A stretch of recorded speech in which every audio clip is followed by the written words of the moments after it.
हमारी थीम है, आज का हमारा शो है कैंसर महंगे इलाज का डर। ये एक महत्वपूर्ण मुद्दा इसलिए है क्योंकि कैंसर जैसी बीमारी, कैंसर का नाम सुनते ही रूह कांप जाती है। ये घातक बीमारी तो है ही, साथ ही इसका महंगा इलाज ज़्यादातर लोगों को सड़क पर ला देता है।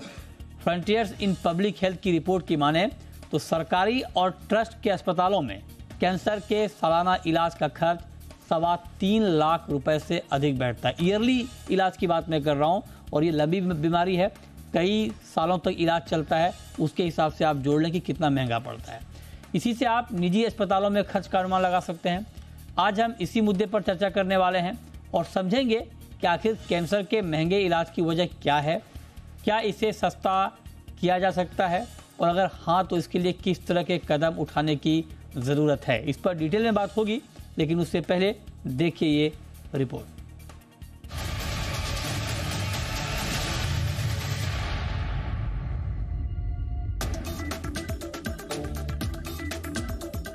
देश में स्वास्थ्य सेवाओं को लेकर स्थिति काफी बेहतर हुई है, लेकिन अभी बहुत कुछ किया जाना बाकी है। खासकर हम कैंसर जैसी घातक बीमारी के महंगे इलाज की बात कर रहे हैं। दरअसल frontiers in public health journal ने 12,000 कैंसर मरीजों पर किए गए एक सर्वे के जरिए इसके महंगे इलाज का लेखा जोखा पेश किया है। सर्वे में शामिल अस्पतालों में AIIMS, PGIMER Chandigarh, CMC Vellore, Tata memorial hospital Mumbai, Adyar cancer centre Chennai सरीखे अस्पतालों को शामिल किया गया है। इस सर्वे के मुताबिक सरकारी और ट्रस्ट के अस्पतालों में इलाज का सालाना औसतन खर्च 3,20,000 रुपए के करीब बैठता है। इसमें अस्पताल में भर्ती होने का खर्च 55,000 के करीब है और अस्पताल के बाहर के इलाज का खर्च 2,67,000 रुपए के करीब है। इस खर्च में लैब टेस्ट और जांच पर सर्वाधिक 36% खर्च होता है, दवाओं पर 28%, इलाज के दौरान दौड़ धूप और ट्रैवलिंग में 21%, रहने खाने में करीब 8% और करीब 6% अन्य खर्च हैं जो इलाज के दौरान मरीज की जेब हल्की करते हैं। ये उन मरीजों के खर्च का औसतन सालाना ब्यौरा है जो अपने इलाज के लिए अस्पताल आते हैं। अगर अस्पताल में भर्ती कैंसर के मरीज के खर्च की बात करें तो उनका 45% के साथ सर्वाधिक खर्च दवाओं पर आता है। इसके बाद 16% के करीब लैब टेस्ट और जांच पर होता है, 12% सर्जरी, रहने खाने पर 5% और 11% दूसरे खर्च शामिल हैं। आखिर क्यों कैंसर का इलाज महंगा है? इसका जवाब ये है कि देश में महज ऐसे 50 सरकारी संस्थान हैं जहां रेडियोथेरेपी की सुविधा मौजूद है। ये सभी सरकारी संस्थान बड़े शहरों तक सीमित है। ऐसे में दूर दराज के इलाकों के कैंसर मरीजों पर आने जाने, रहने खाने का खर्च ही काफी बढ़ जाता है। वहीं देश के करीब 200 निजी अस्पतालों में रेडियोथेरेपी की जाँच उपलब्ध है। जानना जरूरी है कि सरकारी अस्पतालों में रेडियोथेरेपी के खर्च जहां 7 से 8,000 रुपए बैठता है, वहीं निजी अस्पतालों में ये खर्च 1.5 से 2 लाख के करीब आता है। WHO के मानकों के अनुसार 10 लाख की आबादी पर रेडियोथेरेपी की एक मशीन होनी चाहिए, यानी देश में करीब 1400 रेडियोथेरेपी मशीन की जरूरत है, जबकि 700 मशीनें ही उपलब्ध हैं, यानी 50% मशीनों की कमी बनी हुई है। ये कमी भी कैंसर के इलाज को महंगा बना रही है। हालांकि सरकार ने हाल के दिनों में कैंसर की दवाओं को सस्ता करने का काम किया है, लेकिन पेटेंट दवाएं अभी महंगी बनी हुई हैं। वहीं देश में कैंसर के इलाज में एक बड़ी बाधा विशेषज्ञ डॉक्टरों की कमी भी है। 10 लाख की आबादी पर एक ऑन्कोलॉजिस्ट ही मौजूद है। इसकी कमी भी कैंसर के मरीजों के इलाज पर भारी पड़ रही है। ऐसे में इस दिशा में देश में अभी बहुत कुछ किया जाना बाकी है। ब्यूरो रिपोर्ट, जी मीडिया। और आज की इस चर्चा में हमारे साथ 3 खास मेहमान जुड़ रहे हैं। हमारे साथ हैं डॉक्टर रमाकांत के देशपांडे, डायरेक्टर हैं एशियन कैंसर इंस्टीट्यूट के।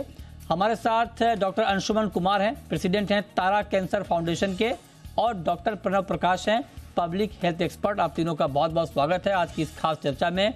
मेरा सबसे पहला सवाल देशपांडे जी आपसे ये होगा कि सालाना करीब 3,20,000 रुपए का खर्च, वो भी एक ऐसी बीमारी में जो बीमारी बहुत लंबी चलती है, पता नहीं कितने सालों तक, ये इतना महंगा क्यों है सर इसका इलाज? जहाँ साहब जो आपने आंकड़े गिनवाए यहाँ पे, जैसे आपने कहा कि 3 लाख सालाना खर्चा होता है, इससे मैं थोड़ा सा मेरा डिफरेंस ऑफ ओपिनियन होगा, क्योंकि ये सारी जो आपने डेटा जो प्रोड्यूस किया है ये गवर्नमेंट हॉस्पिटल का है। अगर आप प्राइवेट हॉस्पिटल का इलाज देखेंगे तो शायद ये जो फिगर है ये 3 गुना बढ़ जाएगी, तो वो 3 लाख नहीं होगा, करीब से 9-10 लाख तक जा सकता है। इसका कारण सीधा साधा है। अगर आप देखोगे कि इस ट्रीटमेंट में यानी कैंसर की जो इलाज होता है इसमें डायग्नोसिस से शुरू होगा, इन्वेस्टिगेशंस होंगे, बाद में डेफिनेटिव ट्रीटमेंट जो सर्जरी है, कीमोथेरेपी है, रेडिएशन जो है, इसमें टेक्नोलॉजी का बहुत बड़ा हाथ होता है। लेटेस्ट वाली मशीन्स लगती है। अभी रेडिएशन का मशीन आप देखने जाइएगा, लीनियर एक्सेलरेटर का जो मशीन होता है, ये एक मशीन 20 करोड़ का होता है और इसमें दिन भर आप 60 पेशेंट का ट्रीटमेंट कर सकते हो। तो करीब करीब लाख से सवा लाख रुपए का तक इसका रेडिएशन का खर्चा होगा। अगर सर्जरी कहीं पे भी करनी होगी तो वो पेशेंट, वो मरीज 6 से 10 दिन या 12 दिन तक उसे अस्पताल में रहना होगा। 4 से 6 घंटे की सर्जरी होगी। बहुत सारे मेडिसिन लगेंगे, जैसे कि 30, 40, 50 हज़ार के मेडिसिन लगेंगे।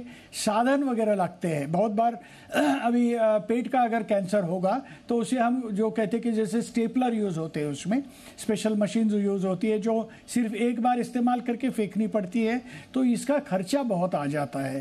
तो गवर्नमेंट हॉस्पिटल में जो आप देखते हैं, जो बिल्डिंग होती है, जो मशीन्स होते हैं, वो गवर्नमेंट तो दे देगी, लेकिन उसका जो रिकरिंग एक्सपेंडिचर है उसे खर्चा जरूर आएगा। और उस खर्चे से आपने जो बोला है कि 3 लाख रुपए सालाना जो खर्चा होगा, अब जब ट्रीटमेंट शुरू हो जाती है, जैसे कि डायग्नोसिस से लेके कंप्लीट ट्रीटमेंट होने तक करीब करीब 4 से 6 महीने चले जाते हैं।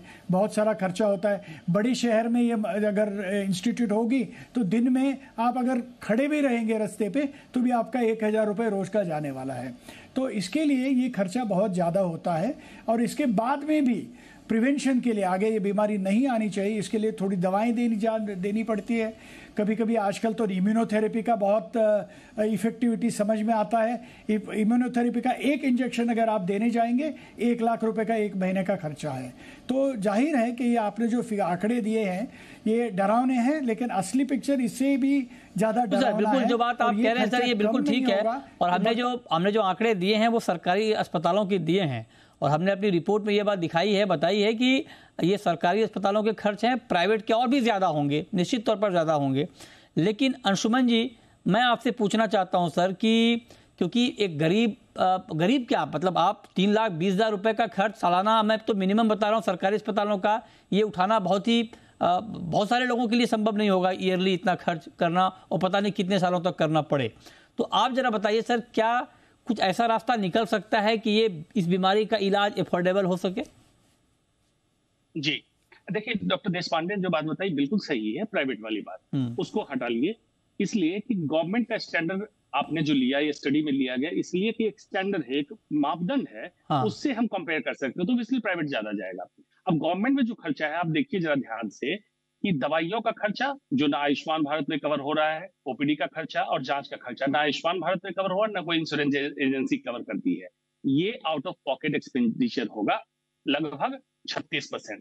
28% आपका बाकी जांच और ये दवाइयों और जांच को मिला दीजिए, लगभग 60% पहुंच गया। और ट्रेवलिंग का खर्चा और रहने का खर्चा ये मिला के लगभग 30%। तो आप समझ लीजिए 80% खर्चा तो निकल गया। अब गवर्नमेंट हॉस्पिटल में सरकार राजस्व दे रही है, प्राइवेट हॉस्पिटल में मरीज अपने दे रहा है। तो अगर इस 80% को कम करना है तो उसका फॉर्मूला है पहला, कि जो कैपिंग करी है कैंसर की दवाइयों, सिर्फ 492 दवाइयों पे कैपिंग अभी तक हुई है, बाकी दवाइयां खुले छूट में मिल रही है, जिसको जितना लूटना है उस पर लूट सकते हैं। दूसरी बात, डिसेंट्रलाइजेशन, विकेंद्रीकरण कैंसर अस्पतालों का, जो कि नहीं है हिंदुस्तान में। मतलब आपको प्राइमरी हेल्थ सेंटर पे बेसिक कीमोपोर्ट फ्लशिंग जैसी चीज हो जाए और कम्युनिटी हेल्थ सेंटर पे उसकी कीमोथेरेपी और रेडियोथेरेपी लग जानी चाहिए, जो हिंदुस्तान में नहीं है। तो इंसान को ट्रेवल करना पड़ता है। दूसरा, जन औषधि केंद्र जो आपने खोला, उसमें क्या कैंसर की सारी दवाइयां उपलब्ध है? नहीं है। क्वालिटी एश्योरेंस की भी समस्या आ रही है, इसलिए लोग का ट्रस्ट नहीं आ रहा है कि जन औषधि से दवाइयां ले लें जो दवा उपलब्ध नहीं है। तो ये समस्या है। और तीसरी बात जो आपने दिखाया 10 लाख पे एक ऑन्कोलॉजिस्ट, इसके एवज में लोगों ने क्या कर दिया, जैसे आयुर्वेद होम्योपैथ का और एलोपैथ का ब्रिज कोर्स कराया था, सेम किसी डॉक्टर को अलाउ कर दे रहे हैं कैंसर का इलाज करो। अल्टीमेटली क्या हो रहा है कि आउटकम ठीक नहीं होता है, मरीज को रेकर करता है, बार बार एक्सपेंडिचर बढ़ता जाता है। तो आपको standardization of the oncologist, ability of oncologist, विकेंद्रीकरण कीजिए, कैंसर अस्पतालों को बढ़ाइए और कैपिंग, ब्लैंकेट कैपिंग कैंसर की दवाइयों और सारे कंज्यूमेबल्स पे करिए, क्योंकि ये इलाज बहुत महंगा है। 3 फॉर्मूला है, कैंसर का इलाज सस्ता हो जाएगा। बिल्कुल, तो ये 3 फार्मूले आपने बताया जिससे कैंसर का इलाज सस्ता हो जाएगा। ये 3 फार्मूले तो हैं ही, लेकिन मैं एक चौथा फार्मूला आपसे पूछना चाहता हूं प्रणव प्रकाश जी, चूंकि आप पब्लिक हेल्थ एक्सपर्ट हैं और जैसे अभी अंशुमन जी ने बताया कि बहुत सारी चीज़ें जो हैं वो कवर नहीं होती हैं इंश्योरेंस में और उससे मरीज का खर्चा और बढ़ जाता है, तो आपको लगता है कि जो इस तरह की बीमारी है, कैंसर जैसी बीमारी है, इसके कवरेज के लिए कुछ इंश्योरेंस कंपनियों के नियम कायदे कानून भी बदलने चाहिए, उसकी आवाज़ उठनी चाहिए? क्योंकि अगर किसी को एक बार कैंसर डायग्नोज हो गया, बेशक वो एडमिट नहीं हो रहा है, लेकिन अगर वो अस्पताल जा रहा है, ओपीडी का खर्च है, जांच करा रहा है, बाकी दवाइयां ले रहा है, क्या आपको लगता है कि ये सब सारी चीज़ें कवर होनी चाहिए? इसके लिए कोई नया फ्रेमवर्क बनना चाहिए? ये बहुत अच्छा इशू आज आप लोगों ने रेज किया है और इसमें मैं दो तरह के सॉल्यूशन पे चर्चा करना चाहूंगा, ना कि सिर्फ एक तरह का। एक बात है जब हम इंश्योरेंस को रीफ्रेम करने की कोशिश करें, यानी कि इंश्योरेंस में उन लोगों को इंक्लूड करने की कोशिश करें जो अब तक इंश्योरेंस के दायरे में नहीं आए या जिन्होंने शायद लेट उम्र हिंदुस्तान में, जैसा कि पब्लिक हेल्थ के रिसर्च में हम देखते हैं कि इंश्योरेंस की रीच आज भी काफी कम है और बहुत सारे लोग हैं जो काफी लेट एज में इंश्योरेंस में रीच करते हैं। तो कहीं ना कहीं उनको भी बेनिफिट देने के लिए हमें एक सिस्टम जनरेट करने की जरूरत है। इसके साथ साथ एक बहुत इंपॉर्टेंट पहलू है जो कैंसर की बात करने में अक्सर इग्नोर हो जाता है, यानी कि जब भी हम कैंसर की बात करते हैं, हम बात करते हैं कि किस तरह से हम कॉस्ट को रिड्यूस करें, और एक बहुत बड़ा कॉस्ट रिडक्शन फैक्टर है पूरे कम्युनिटी और कंट्री लेवल पे। जी हाँ, कैंसर को हम प्रिवेंट कर सकते हैं। आज जो सबसे बड़ी एपिडेमिक से इंडिया जूझ रहा है वो है ओबेसिटी, यानी कि मोटापा। और मोटापा आज हर तरह से कैंसर के इश्यूज को रेज करता है और साथ में इनएक्टिविटी। तो अगर हम इनएक्टिविटी और ओबेसिटी इन दोनों चीजों को भी इंक्लूड करें हेल्थ सिस्टम में और उस पर इंटेंसली वर्क करें। पब्लिक हेल्थ में मैं देखता हूं कि वर्ल्ड ओबेसिटी डे हम मनाते हैं या वर्ल्ड हार्ट डे मनाते हैं जब बात होती है एक्सरसाइज की और ओबेसिटी रिड्यूस करने की। बट अगर व्यापक पैमाने पे हम इसको इम्प्लीमेंट करें और यंग एज से बच्चों को ओबेसिटी कम करने में और एक्सरसाइज को बढ़ाने में बच्चों को इंकरेज करें, we can reduce the cancer rates by more than 30%। And I am talking with all earnestly and all knowledge of science behind it. And consider if you reduce rate by 30%, what kind of cost we will be able to reduce. Right. और जिस तरह से अभी हमारी population young है, ये process पे work करने का राइट टाइम है। तो एक तरफ से हमें इंश्योरेंस का दायरा बढ़ाना होगा और दूसरे तरफ प्रिवेंटिव मेजर के तौर पे हमें ओबेसिटी रिडक्शन और इनएक्टिविटी के ऊपर प्रहार करना होगा और लोगों को इंकरेज करना होगा कि कैंसर को किस तरह से हम प्रिवेंट करें, and also through dietary means. ठीक बात है, ये महत्वपूर्ण सुझाव है सर जो आप दे रहे हैं कि ताकि आप जो बात आप बता रहे हैं, जो सुझाव आप दे रहे हैं, ये महत्वपूर्ण है ताकि आप कैंसर जैसी बीमारी को रोक सकें। छोटा सा ब्रेक लेंगे, लेकिन इसका एक महत्वपूर्ण पहलू ये भी है, एक तो दवाई महंगी है, बाकी जांच महंगे हैं, इसको कैसे कम किया जाए, ये तो महत्वपूर्ण मुद्दा है ही। साथ साथ कुछ ऐसे प्रावधान होते हैं जिसके जरिए आप सस्ता इलाज ले सकते हैं, लेकिन मरीज को इसके बारे में जानकारी मिल नहीं पाती है। इस पर बात ब्रेक के बाद आप बने रहिए हमारे साथ।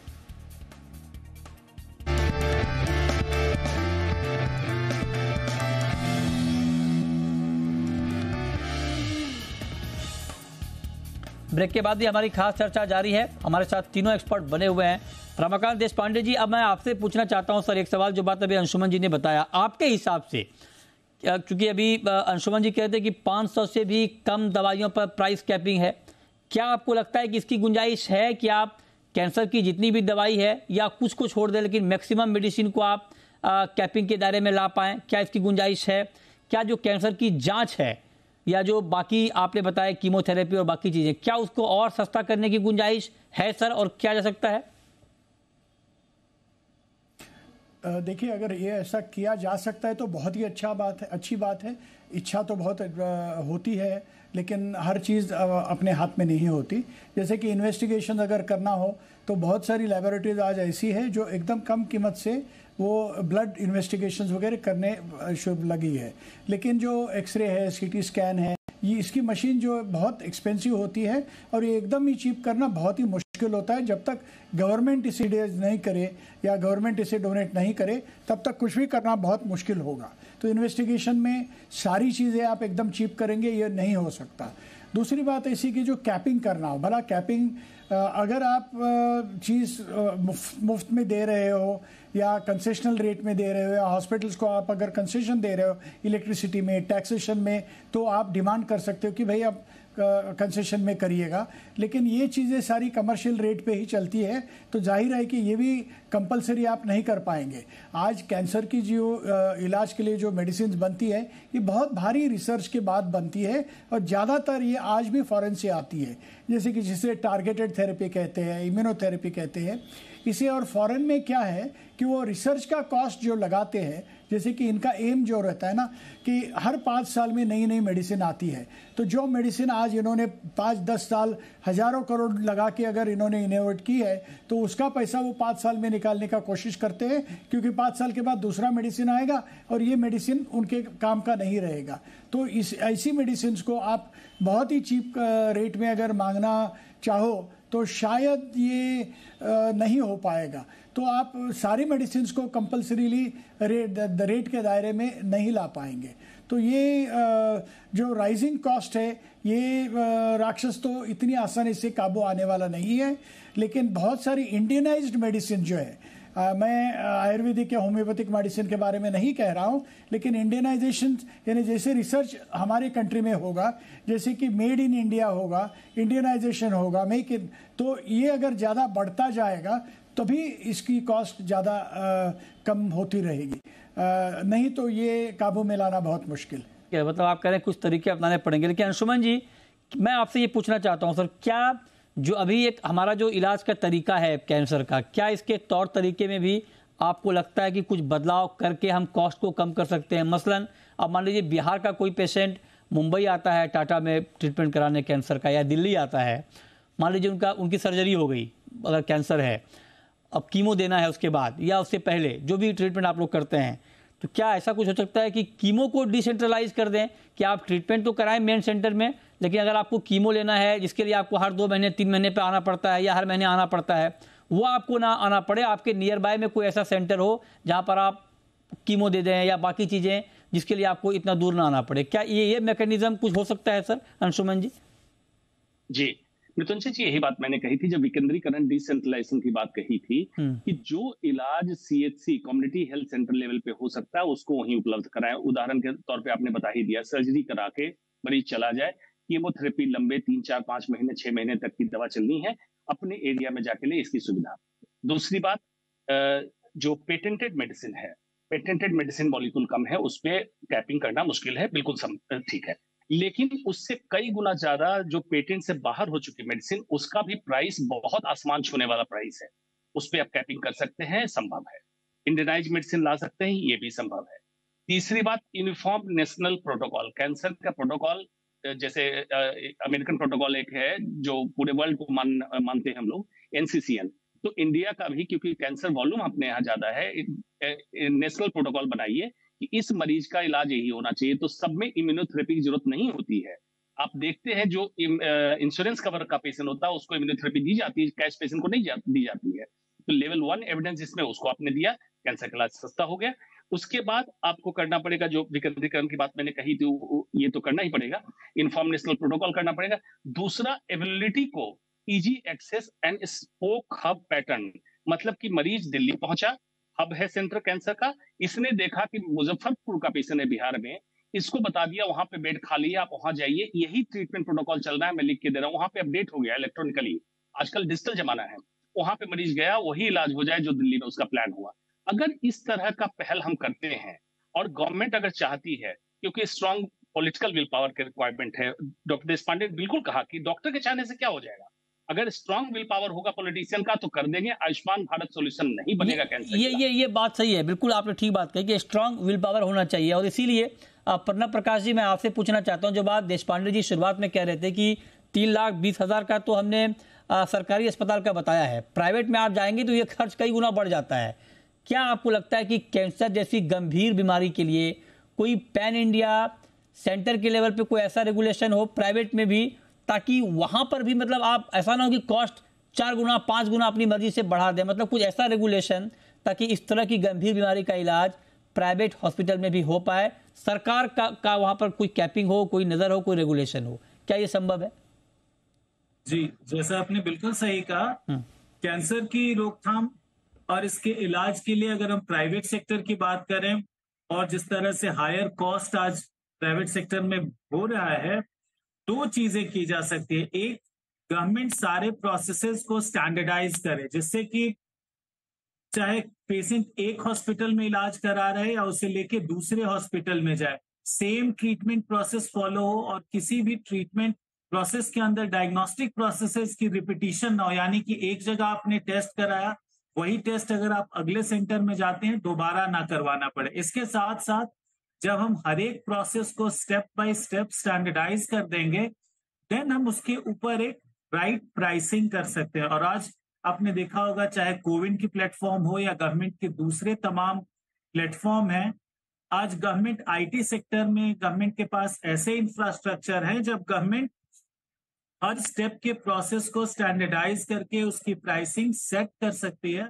और उस सेट प्राइसिंग के ऊपर हर पेशेंट की अलग ट्रीटमेंट होगी। अभी जिसकी चर्चा चल रही है डिजिटल रूपी की, तो इस तरह से गवर्नमेंट एक सब्सिडाइज्ड डिजिटल रूपी भी प्रोवाइड कर सकती है जो पेशेंट को ट्रीटमेंट के लिए दिया जाए। ये महत्वपूर्ण सुझाव है सर, ये जो आपने बताया है ये बहुत महत्वपूर्ण सुझाव हैं और इसके ऊपर निश्चित तौर पर गौर करना चाहिए, क्योंकि ये बीमारी इतनी महंगी कि आप एक तो बीमारी का नाम सुन के आदमी परेशान, ऊपर से खर्च इतना, तो मतलब पूरी फैमिली की फैमिली तबाह हो जाती है। सर देश पांडे जी, एक बात जो अभी प्रणव जी कह रहे हैं बहुत महत्वपूर्ण है कि आमतौर पर सिर्फ कैंसर में नहीं, बाकी बीमारियों में भी ये देखा जाता है। जैसे मान लीजिए आप किसी अस्पताल में गए, आपने वहाँ ट्रीटमेंट शुरू कराया, आपने सारी जांच करा ली, आपको सेटिस्फेक्शन नहीं मिला या किसी ने रेफर कर दिया कि आप दूसरे अस्पताल में जाइए, वहाँ जाने के बाद फिर वो कहते हैं कि आप पूरी जांच कराइए, 2-4 दिन के गैप में भी कहते हैं कि नहीं आप फिर से पूरी जांच कराइए।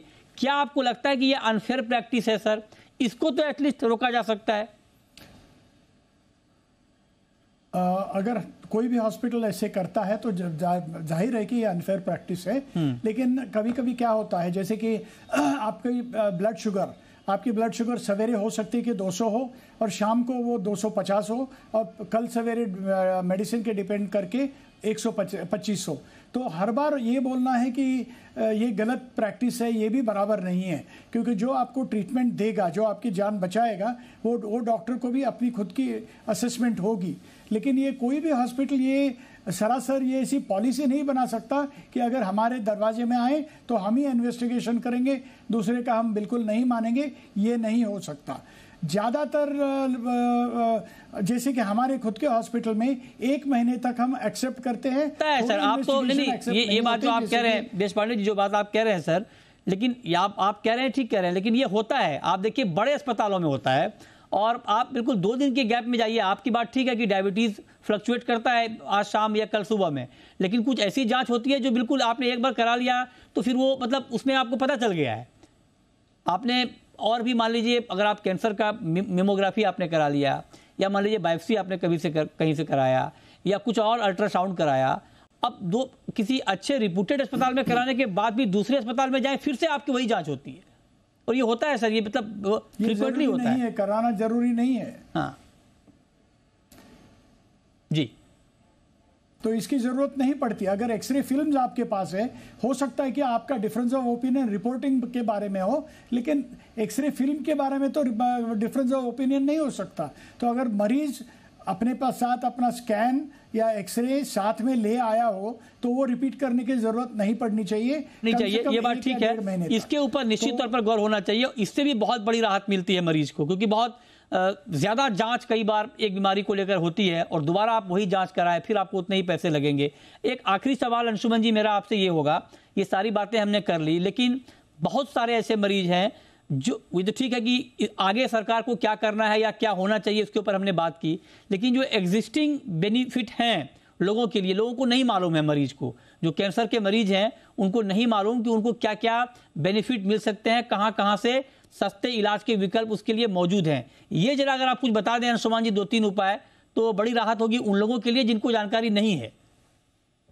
जी देखिए, उससे पहला तो ब्रिजिंग द गैप यही होगा जिसपे अभी आपने चर्चा की कि रिपीट इन्वेस्टिगेशन, इसमें ब्लड शुगर एक्सरे कोई बात नहीं, बट छोटी जांच है 100, 200, 500, 1000 रुपए की। Main CT scan, MRI, PET scan, जिसकी सीधी आज दे दी जाती है। फिर भी जिस स्टडी पे आज हम चर्चा कर रहे हैं, उस स्टडी में जितने इंस्टीट्यूट इन्वॉल्व हैं, उससे 4 इंस्टीट्यूट को मैं जानता हूं जो जांच रिपीट करते हैं, और उस जांच में लगभग 3 से 4 हफ्ते का समय निकल जाता है। एक तो इसको गैप करना है। अगर मरीज को ये ट्रस्ट हो जाता है कि मैं जाऊंगा रिपोर्ट लेके, सीटी लेके, मेरा इलाज सही हो जाएगा, तो एपेक्स इंस्टीट्यूट जितने हैं कैंसर के सरकारी हॉस्पिटल की बात कर रहा हूं, वहां इलाज उनका सस्ता हो सकता है। एक बात। दूसरी बात, रेडियोथेरेपी, कई ऐसे सेंटर हैं जो आपके घर के पास टाइप बी सिटी में उपलब्ध है, वहां पर रेडियोथेरेपी हो सकती है। कई ऐसी NGO हैं, संस्था हैं, उनसे जाके संपर्क कीजिए जिसमें बेसिक इलाज आपका कीमोथेरेपी रिलेटेड, रेडिएशन रिलेटेड, उनका टाई अप है। कुछ ऐसे हॉस्पिटल से बहुत नॉमिनल खर्च में उनका टाई अप है, वो आपका इलाज करा देते हैं। तो इस तरह से अवेयरनेस, जागरूकता की भी जरूरत है। और NGO वालों से भी मैं कहना चाहूंगा, आप भी पब्लिक में उतरिए, जागरूक कीजिए उनको और ब्रिज द गैप कीजिए, क्योंकि ये क्राइसिस का पीरियड है। शौक से कैंसर नहीं ले रहा है, बहुत सारी समस्याएं हैं एनवायरमेंट। बहुत बहुत महत्वपूर्ण बात सर आपने कही कि ये तरीके हैं, और इसमें NGO को भी आगे आना चाहिए, क्योंकि बहुत महंगी बीमारी है, परिवार, फैमिली तबाह हो जाता है इसमें। तो बहुत ज़रूरी है कि जितना सपोर्ट हो पाए हर लेवल से होना चाहिए, ताकि लोग इस तरह की गंभीर बीमारी से डट कर लड़ सके, मुकाबला कर सके। बहुत शुक्रिया अंशुमन जी आपका, देशपांडे जी आपका, और डॉक्टर प्रणव प्रकाश जी आपका हमारे साथ आज की इस खास चर्चा में जुड़ने के लिए। तो फिलहाल इस शो में इतना ही। छोटा सा ब्रेक के बाद भी खबरें जारी हैं। नमस्कार।